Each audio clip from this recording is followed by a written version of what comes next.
Okay, this is the point slope equation, and I'm just going to work out one when the both the x1 and the y1 are negative.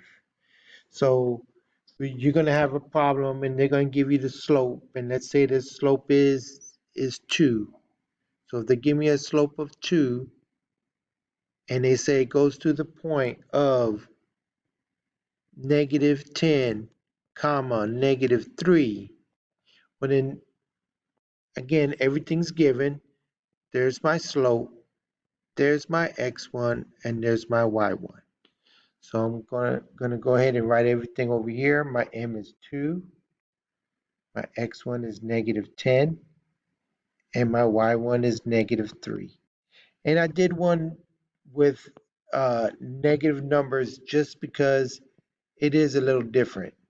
Because I'm gonna bring everything down that stays, right? And that now I'm gonna plug in. So my y1 is -3. Remember the negative goes with it. My m is 2,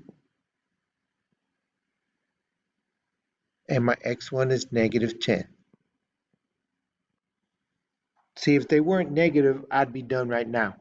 But since I have the negative, I got one more step because negative negative makes positive.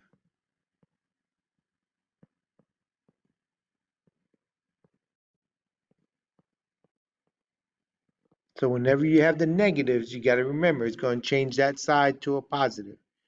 Sometimes only y is negative, then only the y side would change. Sometimes only the x is negative, only the x side would change.